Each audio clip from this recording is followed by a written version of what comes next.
Well, thank you very much. It's an honor to have a friend of mine here, Viktor Orban, the Prime Minister of Hungary, and he's done a fantastic job. He's a very powerful man within his country, but he's also beloved. They love Viktor, and people that know him do. He's run a really great country, and he's got no crime, he's got no problems like some countries do, but probably has a couple of things that I don't know about, maybe that I don't want to know about. But he's a very special person. I've known him for a long time. We're going to be talking trade. We're going to be talking a little bit of Russia, Ukraine. We'll be talking about energy and energy prices.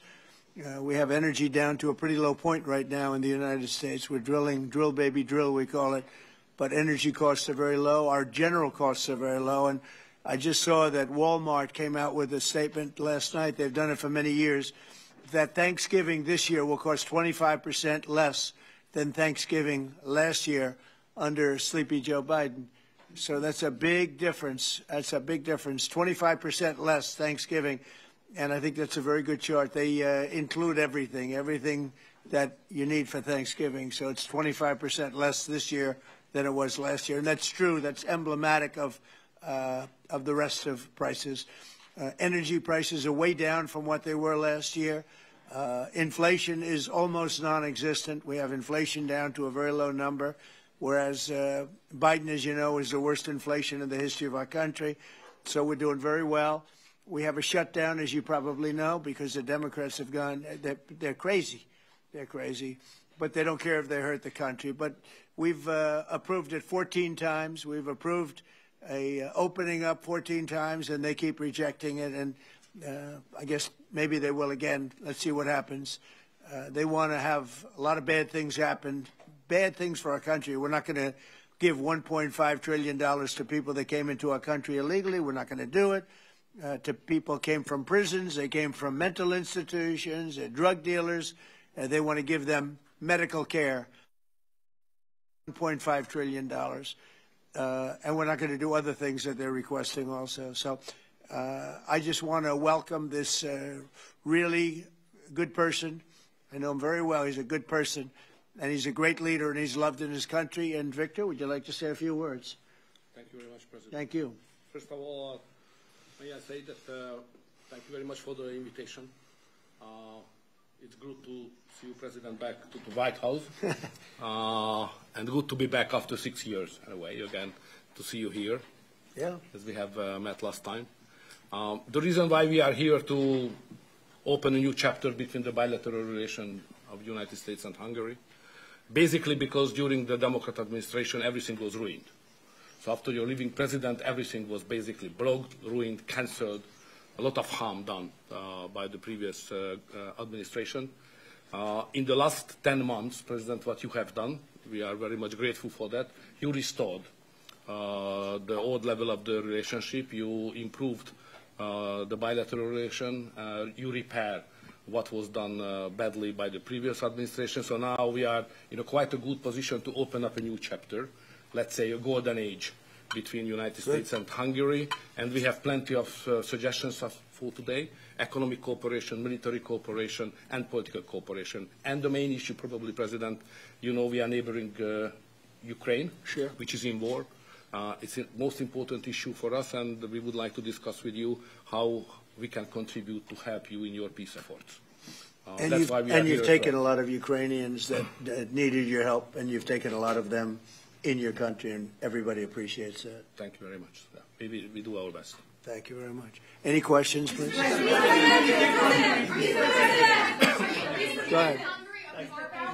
Thank you, Mr. President. Mr. Orban has requested an exemption as it relates to oil that is coming from Russia. Is that something that you are prepared to do? And may I ask Mr. Orban a question in regards to that very issue? Sure. We're looking at it because it's very difficult for him to get the oil and gas from other areas. As you know, they don't have the advantage of having sea. It's a great country. It's a big country, but they don't have sea. They don't have the ports. And so they have a difficult problem. There's another country that has that same problem, by the way. But when you look at what's happened with Europe, many of those countries, they don't have those problems, and they buy a lot of oil and gas from Russia. And as they know, I'm very disturbed by that because we're helping them and they're going and buying oil and gas from Russia. So that question could be really asked maybe more accurately if you talked about many European countries, not Hungary necessarily, because Hungary is in a different position. But many European countries are buying oil and gas from Russia, and they have been for years. And I say, what's that all about, right? Thank you. Yeah. So that will be one of the issues for today, to explain clearly what would be the consequences for the Hungarian people and for the Hungarian economy not to get oil and gas from Russia because we are supplied by pipelines. Pipeline is not an ideological or political issue, it's a physical reality because we don't have port, exactly as the President explained to you. So we will negotiate on that point. It's vital for us anyway. Mr. Orban, there are two pipelines, as I understand it. There's a pipeline from Ukraine and there's a pipeline from Croatia. And my understanding is that the pipeline from Croatia can provide all of Hungary's energy needs. As a result, why would you need an exemption if that's the case? So when we discuss that issue, you should separate the gas and the oil. On the gas issue, which is very important for us, 90% of the Hungarian households based on heating system based on gas. So we have only one pipeline delivering gas to Hungary, which is the main pipeline, the Turkish one. What we got from Croatia is a very small volume supplementary gas pipeline. Okay, that's gas. Oil is another issue. So oil is coming from the Druzhba pipeline, which is the main supply, and that is a Croatian one, which is the secondary and supplementary pipeline. We would like to convince the Croatian government to enlarge it and make it possible to deliver more. Under these circumstances, it cannot be the main pipeline. It's just supplementary. But later on, with some big investments, it could serve better the interest of Hungary. Yes, please go ahead. Are you from Hungary? Yes, I am. I figured. The fact is that he's a great leader, and he's respected all over, not necessarily liked by some of the leaders, but, you know, those leaders have proven to be wrong. If you look at his stance on immigration and other things, you know, if you look at Europe, they've made tremendous mistakes on immigration. It's really hurting them very badly. He has not made a mistake on immigration. So he's respected by everybody. He's liked by some. And I can tell you, I like and respect. I'm a double. I like and respect him. And that's the way Hungary is being led. They're being led properly. And that's why he's going to be very successful in his upcoming election. May I have a comment on that? You know, language is important because the Anglo-Saxon terminology is different from the European one. So to use categories can create some misunderstanding. So I would like to be clear as much as we can. We are the only government in Europe which considers itself as a modern Christian government. All the other governments in Europe are basically liberal leftist governments. So we try to do something from 2010 which is different from what the others are doing, even at the philosophical level and at the level of practice as well, as just the President described it, like migration. So we are kind of a special island of difference in a liberal ocean in Europe, and we consider ourselves as a modern Christian government. That's the proper category to describe what we are doing. To both of you. We're talking, but we'll report on that later. Meetings with Putin. We were talking about that with Viktor. He understands Putin and knows him very well. And I feel that, I mean, I'm going to let you say what you think, but I think that Viktor feels we're going to get that war ended in the not-too-distant future. Viktor, do you want to talk about that? I'm strongly convinced. So the question is whether we Westerners are unified or not. The problem is that the President has huge peace efforts, which are just splendid and very positive for the European continent and all the peoples of Europe. But at the same time, we are not unified because Brussels and the Europeans have a different approach to the war. So the only pro-peace government is the United States government and the small Hungary in Europe anyway. All the other governments prefer to continue the war because many of them think that Ukraine can win on the front line, which is a misunderstanding of the situation. So it's a complicated issue. We will discuss it. it requests not just 2 minutes to respond to your question, but rather than our lecture. Sorry, not to continue more than that. To both of you. So you would say that Ukraine cannot win that war? You know, miracle can happen. Yeah, that's right. Mr. President, Yeah, go ahead. summit. Thank you, Mr. President. What is your message to the EU, because from Hungary, and the EU wants to impose their woke policies on Hungary? What is your message? Well, I think they should respect Hungary and respect this leader very, very strongly, because he's been right on immigration. Look what's happened to Europe with the immigration. They have people flooding Europe all over the place, and it's hurting it. It's the crime rates are way up. A lot of bad things are happening. His crime rates are very low. They're the same as they always were, which is very little crime, because he's kept it the way it should be. Europe, I mean, I don't want to go into individual countries. They're all friends of mine, everyone. As you know, in NATO, they voted to go from 2% to 5%, and you know that nobody thought that was possible. And we had just about almost, other than Spain, a unanimous vote. No, I think that I think they respect him a lot. They don't agree with him, but actually, inwardly, I think they probably do agree. He was right on immigration. They were wrong. They are flooding Europe with people from all over the world, and Europe is becoming a different place. And I tell the leaders all the time, you better stop or you're not going to have Europe anymore. It's a very dangerous thing they're doing. May I have a reflection on that? So on migration issue, just for clarification, in Hungary, the number of illegal migration is like that, zero, because we have a crystal clear system. If somebody would like to come to Hungary, first he should ask for that.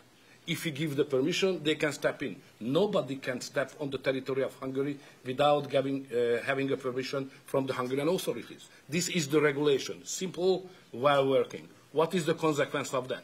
We are under sanctions, financial sanctions of European Union, because we don't let the illegal migrations to come to Hungary and to the European Union as well. So we have to pay, just to inform you, we have to pay every day €1 million as a punishment to the Brazilian budget, because we stop the migrants. This is the absurd world we are living now in Europe. To both of you. Go ahead, please. Bill? Yes, Thank go you ahead. so much. Thank you. I'd like to ask what do you think, what do you believe after this meeting? Can you have maybe, or the European Union will have another opinion about, just because of this penalty, another opinion about Hungary because of the immigration and because of this kind of politics, which is not that strictly as the European Union directs. What do you believe? Yeah, where are you from? I'm from Hungary. Okay. I do have that conversation with them, and I respect and like them. You know, they're all friends of mine. I think pretty much every single leader in Europe is a friend of mine. We get along really well. They've done everything I've asked them to do with NATO, etc. The only thing they continue to do is buy oil from Russia. That's not too good. But I told them they should respect this man. They can also learn from Viktor. Viktor has had a very hard stance on, more than anything else, immigration or even illegal immigration. He literally has accepted no one over the years. Think of how much greater these countries would be if they didn't have the tremendous crime that has come in with the immigration. People just flowing into Europe. They've got to stop it. And not only stop it, they have to reverse it. They have to get them out. We've done that here. We have 0 people coming in now. The borders are closed. We take people, but we take them legally. But we've done it very strongly, and we're moving hundreds of thousands, millions of people out. We had, of the 20 million people, 25 million, nobody knows even what the number is. They never knew. Biden had no idea. He had no idea. I don't believe he had any idea what was happening, because he wasn't about open borders. But we had open borders, and we had millions of people come in, and they were coming in from jails. They were coming in from mental institutions. They were coming in as drug dealers. We had 11,888 murderers. Half of them committed more than one murder. We're getting them all out. We're getting them out. He doesn't have that problem. But Europe does have that problem. Other parts of Europe have that problem. So, I tell them all the time, I stick up for Viktor Orban. Not a lot of people do because in many cases they're jealous. They wish they did what he did. They would have no problems if they did what he did. And I have a bigger heart than anybody, but, you know, they've destroyed some of those countries. Some of those countries had no crime 10 years ago, and now they have quite a bit of crime. And I would say that I don't know anything about your crime levels, but I would imagine they're very low. Down. Huh? Very Not down. too high, right? No, it's very down. One of the best in Europe. I had a feeling. Sorry, may I have one remark? Sure, please. No. Just a clarification as well. I'm not here to ask how President Trump to manage my conflicts or our conflicts with the European Union. This is our matter, so we will do it.